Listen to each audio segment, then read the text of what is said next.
அன்பு தமிழ் சொந்தங்களே, அன்பார்ந்த பெரியோர்களே, தாய்மார்களே, நேற்று நம்முடைய பாரத பிரதமர் தலைமையிலான நம்முடைய அரசு 3வது முறையாக நாம் ஆட்சிக்கு வந்த பிறகு தொடர்ந்து தாக்கல் செய்திருக்கக்கூடிய முதல் பட்ஜெட்.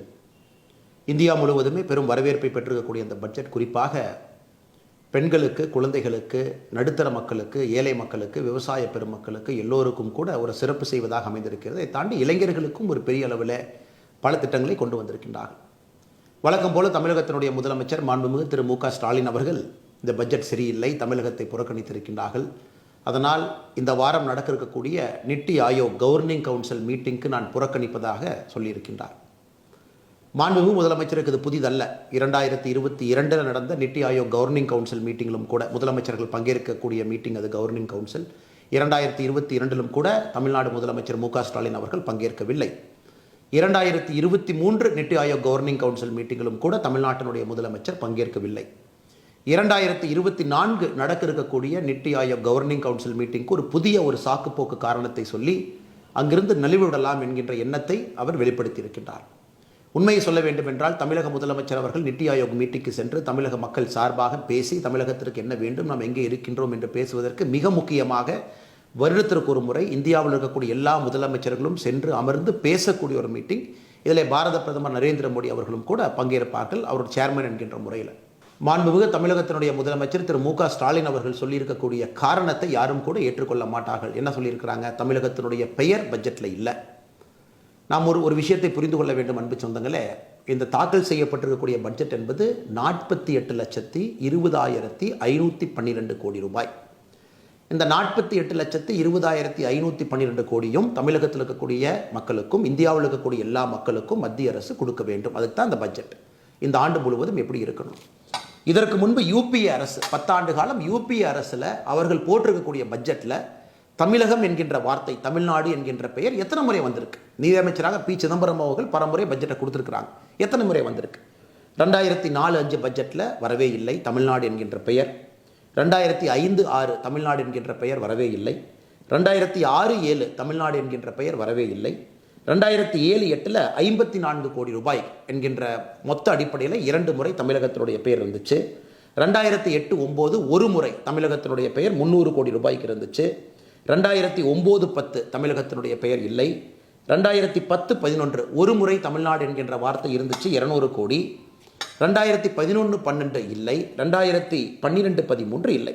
ஸோ மொத்தமாக 13-14 ஒரு முறை 7,500 கோடி.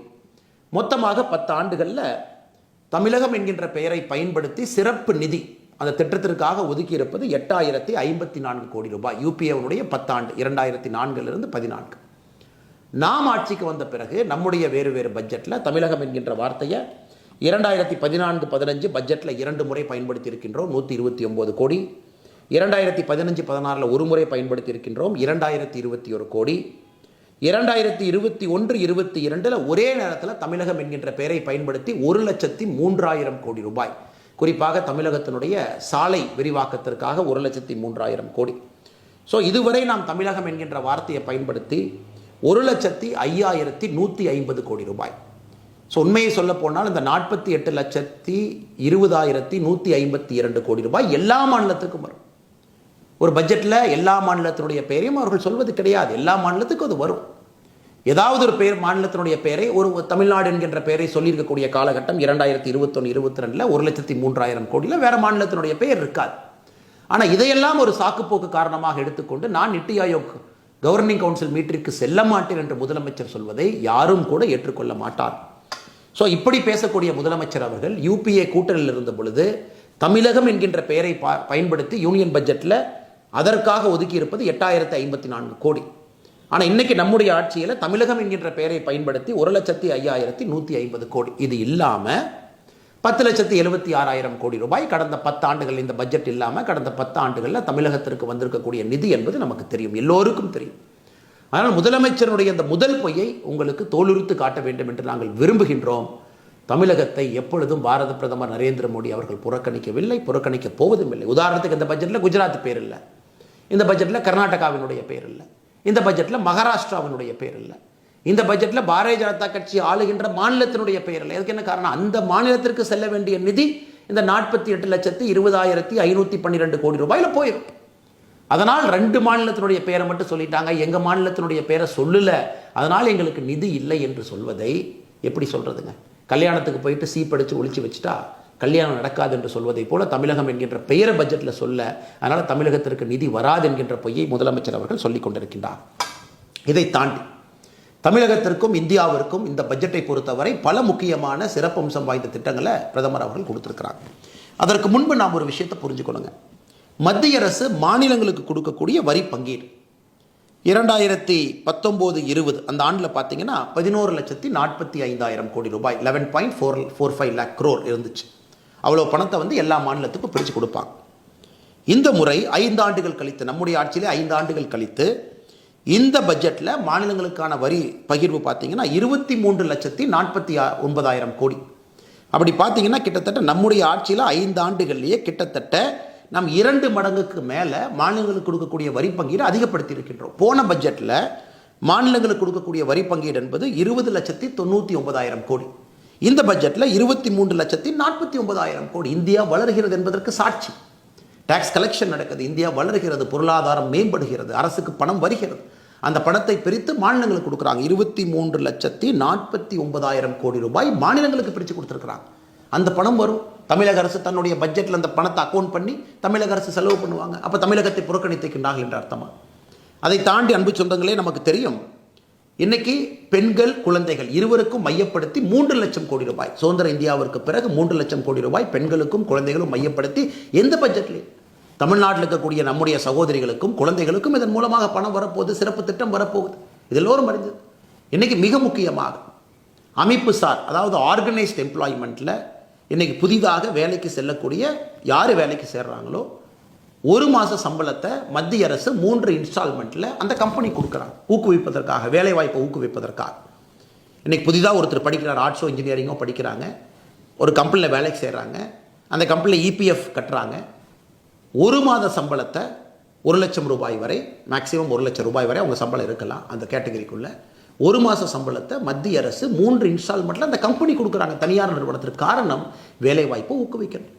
இன்னொரு இடத்துல பாருங்க, அடுத்த 5 ஆண்டுகளில் 1 கோடி இளைஞர்களுக்கு ஸ்கில் இன்டர்ன்ஷிப், அவருடைய திறனை மேம்படுத்துவதற்காக இன்டர்ன்ஷிப், இந்தியாவில் இருக்கக்கூடிய 500 பெரிய நிறுவனத்தில் அவங்க 1 கோடி இளைஞர்கள் அடுத்த 5 ஆண்டுகளில் இன்டர்ன்ஷிப்புக்கு போகிறாங்க.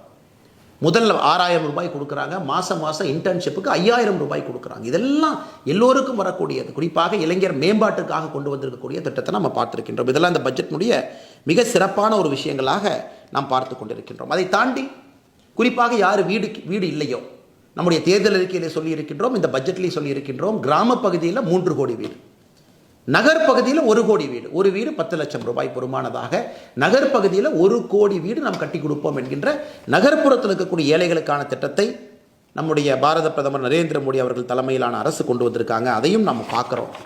அதையெல்லாம் தாண்டி உள்கட்டமைப்பு 11,11,111 கோடி ரூபாய், சாலைகள், துறைமுகங்கள், நம் போக்குவரத்தை வேகப்படுத்துவதற்காக நாம் கட்டக்கூடிய எல்லா உள்கட்டமைப்புக்கும் கூட 11,11,111 கோடி ரூபாய் நாம் ஒதுக்கீடு செய்து காட்டியிருக்கின்றோம். அதை தாண்டி இன்னைக்கு சோலார் 1 கோடி வீடுகளுக்கு கிட்டத்தட்ட 300 யூனிட் இலவசம். அது எந்த அளவுக்கு இந்தியாவில் கரண்ட் பில் குறையும். அதுவும் தமிழகத்தில் பார்த்தீங்கன்னா 3 முறை கரண்ட் பில் ஏற்றி வச்சிருக்கிறாங்க. இதையெல்லாம் பிரதமர் அவர்கள் கொண்டு வந்துட்டு இருக்காங்க. தமிழகத்தில் சோலாரை உருவாக்குவதற்கு ஏதாச்சும் அவங்க பண்ணியிருக்கிறாங்களா?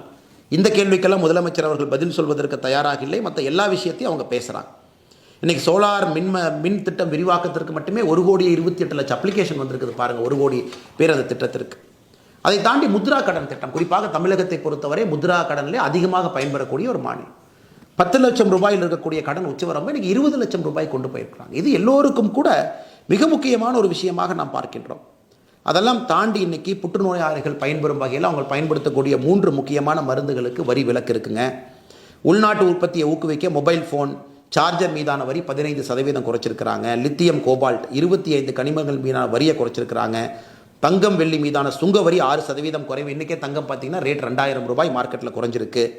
அதை தாண்டி ஒரு துறையாக பாருங்கள், வேளாண்மை துறைக்கு 1,51,000 கோடி, கல்விக்கு 1,25,000 கோடி, மகளிர் நலன் பெண்கள் குழந்தைகள் 3 லட்சம் கோடி, உள்கட்டமைப்பு 11,11,111 கோடி, பாதுகாப்பு 4,54,000 கோடி, ஊரக வளர்ச்சி 2,65,000 கோடி, உள்துறை 1,50,000 கோடி, தகவல் தொழில்நுட்பம் 1,16,000 கோடி, சுகாதாரம் 89,287 கோடி, மின்சாரம் சம்பந்தப்பட்ட துறைகளுக்கு 68,789 கோடி. இதெல்லாம் பார்த்தீங்கன்னா 48,20,512 கோடி ரூபாயும் இந்தியாவில் இருக்கக்கூடிய எல்லா மக்களுக்கும் பகிர்ந்தெடுத்திருக்கிறாங்க.